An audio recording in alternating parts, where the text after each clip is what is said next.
ছেলে মেয়েকে শিখাচ্ছি, বাইরে মিশনে গিয়ে আর বড় বড় জায়গায় গিয়ে বহু খরচ করে শিখাচ্ছি, দিনই শিষ্টাচার ছেলে মেয়েকে শিখাতে পারি না। তার কারণেই বাপ মার কাছে আমরা লাঞ্ছিত, ছেলে মেয়ের কাছে বাপ মা লাঞ্ছিত। এর জন্য চূড়ান্ত যেটা সব থেকে বেশি জরুরি এমার্জেন্সি, বাপ মা একান্ত ভালো বাপ মা হতে গেলে তাকে দিন শিক্ষায় শিক্ষিত হতে হবে। আর ছেলে মেয়ের কাছে সম্মান নিতে গেলে, ছেলে মেয়েকে ভালো নিতে গেলে, ছেলে মেয়ে বাপের কদর করতে গেলে, ছেলে মেয়েকে বাপের খিদমত নিতে, বাপ মার খিদমত নিতে গেলে ছেলে মেয়ের কাছে আপনাকে দিন থেকে তাকে জুড়ে রাখতে হবে, না তো হবে না। আপনারা আমরা যখন দু চার ছেলে মেয়েকে যখন দু চারটা পড়াতে দিচ্ছি, তখন কি করেছে জানেন, যে এখানে নয় ওখানে ভালো হবে, এখানে ভালো হবে। তো ছেলেরা টার্গেট করছে, 15 বছর 10 বছর 12 বছর ছেলে বলছে আমি এখানে না ওখানে পড়বো। আপনি বাপ মা বলছেন ছেলেটা ওইখানেই পড়তে চাই, তো কি করবো, ওইখানেই দেব। ওইখানে পড়ালেখা হয় না, এমনিতে শুধু ছুট আর ছুট, আজাদির সাথে থাকে, যাওয়া আসা করে, জাগিরের বাড়ি যায়, খায়, আসে আর ঘুরে। ওখানে জাগিরের বাড়ি আস্তে আস্তে কারোর সাথে গল্প করলে, দোকানে বসে কিছু চকলেট খাচ্ছে, দেখা যায় কিছু নাই। আপনি ওখানে অ্যাডমিশন করলেন, তো এই অ্যাডমিশন করাটাও তো আপনি বাপের হক আদা করেন। সূক্ষ্ম শিক্ষিত করতে গেলে তাকে দিন দুনিয়া দুটাই শিক্ষিত করতে হবে, এবং দিন দুনিয়া দুটাই শিক্ষিত করে যদি ইসলামী নীতি যদি তার ভিতরে যদি না আসতে পারে, তাহলে মনে রাখেন সেই বাপ মা ওই ছেলে মেয়ের কাছে আপনি খিদমত নেবেন এরকম আশাবাদী হন। আজকে চার দোকানে একটা এই সূর্যাপুরি ভাইয়ের সাথে কথা বলছিলাম, দুটা ছেলের বিয়ে হয়েছে, তো ছেলের বিয়ে হতে লেট, জুদা হতে লেট নেই এরকম। তো এর মানে আমরা এরকম করে রেখেছি, তার জন্য ছেলে মেয়ে দেখছে আমাদের। যে বৌমাকে দেখবেন, শাশুড়ি মাকে ওর বউ মানে দাদের শাশুড়িকে ওকে খিদমত করতে হবে, তো বৌমাই এখান থেকে বলছে যে অত প্রয়োজন নেই। তো শাশুড়ি তো শিখাচ্ছে বৌমাকে যে শাশুড়ি ওর শাশুড়িকে যখন এ কথা বলতে হবে, তা আমার শাশুড়িকে আমাদের যখন প্রয়োজন হবে তা আমাদের অত প্রয়োজন নেই বলবো। এর জন্য চূড়ান্ত ফ্যামিলি যতক্ষণ পর্যন্ত সুশিক্ষিত না করতে পারেন, ততক্ষণ বাপ মা আপনি হুঁশিয়ার হয়ে যান। আপনি খিদমত নিবেন বাপ মা ছেলে মেয়ের কাছে না, খুবই কঠিন। মেয়ে তো খিদমত করে, যে বাইরে থেকে আসে খিদমত করে ঠিক, কিন্তু বৌমাকে আপনি সবসময় কাজের মেয়ে মনে করেছেন, এর জন্য খিদমত ওর কাছে মেয়ের কাছে পাবেন না। বৌমাকে যখন আপনি মেয়ের মতো মনে করবেন, তখনই শুনেন এইসব না করাতে কি হয় জানেন, ঈমান বেড়ে চলে যায়। রাসূল সাল্লাল্লাহু আলাইহি সাল্লাম বললেন, লা ইউমিনু আহাদুকুম হাত্তা ইউহিব্বা লিআখিহি মা ইউহিব্বু লিনাফসিহি। অতক্ষণ পর্যন্ত কোন মানুষ মুমিন হতে পারে না কামিল, যতক্ষণ পর্যন্ত সে নিজের জন্য যা পছন্দ করে অপরের জন্য তাই না পছন্দ করে। আমি বক্তব্য দিতে আসিনি, আমি শুধু পরিচালনায় এসেছি। তো একটা কথা আর বলে দিই, তারপরে আমি শেখ বসে আছি।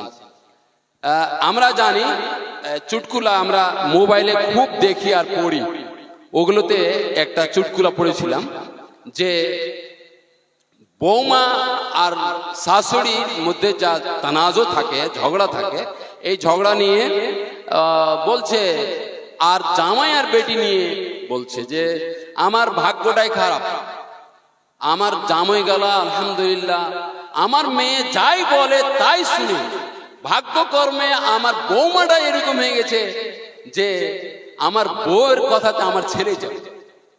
মানে ওর মেয়ে, বুঝতে পারলেন না, মানে ওর মেয়ে ওর জামাই কথা শুনে, ওর মেয়ের কথা ওর জামাই শুনে, তো ওটা ঠিক আছে। আর ওর বৌমা, ওর ছেলে ওর বৌমার কথা শুনে, তার জন্য ওটা খারাপ হয়ে যাবে। আপনি এক জায়গায় দুই অ্যাঙ্গেল কেন করছেন?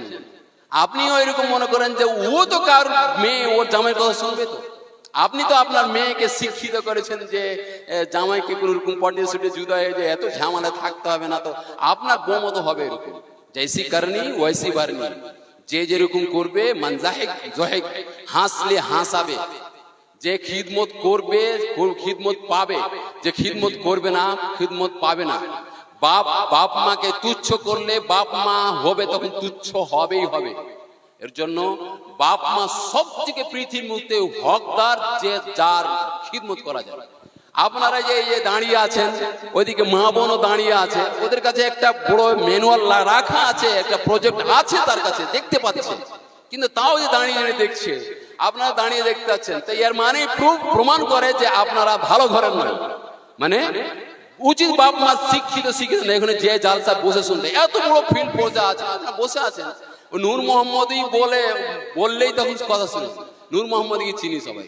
বসেন সিধা বসলেন, আমাদের ফজিলাতুল শেখ হায়দার আলী সাহেব বসে আছেন, বেইজ্জতি হচ্ছে, আমি কথা বলছি ঠিক হচ্ছে না, আপনারা বসেন, এখন ধৈর্য হয়ে বসেন।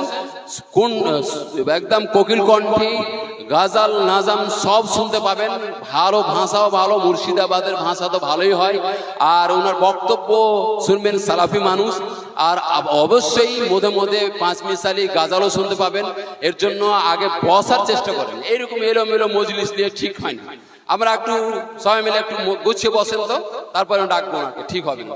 একটু আসেন, যারা বাইরে দাঁড়িয়ে আছেন, যারা দোকানে আছেন, দোকানে বসে বসে ওইখানে গেছেন, কিন্তু এদিকে আসতে হবে না, আসলে বসতে হবে, দাঁড়িয়ে থাকতে হবে না।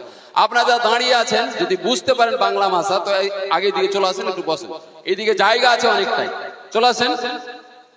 আমি বুঝতে পারি না, এত জালসা শোনার পরও যদি আমরা বসতেই না শিখি আর জালসা শোনার নিয়ম নীতিও না বুঝি, তাহলে ক্ষতি হবে। শুনেন, আমরা যা শুনছি, এই শোনার মধ্যে যদি গতি ঠিক না থাকে তাহলে ক্ষতি হয়ে যাবে। আর যে শোনার পর যদি আমল না করার নিয়ত না করি, তাহলে তাও ক্ষতি হবে, বিরুদ্ধে সাক্ষী দিবে কেমন। এর জন্য খুব চূড়ান্ত, না শুনলে যে আরাম করেন অতি লাভ আছে, আর শোনার পর আমল না করতে পারলেও শুনতে হবে। আর যদি শোনার পরে আমল করার নিয়ত করলেন, তাহলে নেকি পাবেন ইনশাআল্লাহ। তো আমরা আশা করব যে আপনারা খুব ভালো শ্রোতা হবেন এবং ইনশাআল্লাহ পরিবর্তন নিয়ে আসার চেষ্টা করবেন। আমি আর কিছু না বলে আমাদের কোকিল কণ্ঠী তরুণ বক্তা ফজিলাতুল শেখ হায়দার আলী সালাফি মুর্শিদাবাদী, ওনাকে আমি আহ্বান করব, আপনি মাইকে আসেন এবং আপনার নিজ স্টাইলে বক্তব্য প্রদান করুন। শেখ হায়দার আলী সালাফি।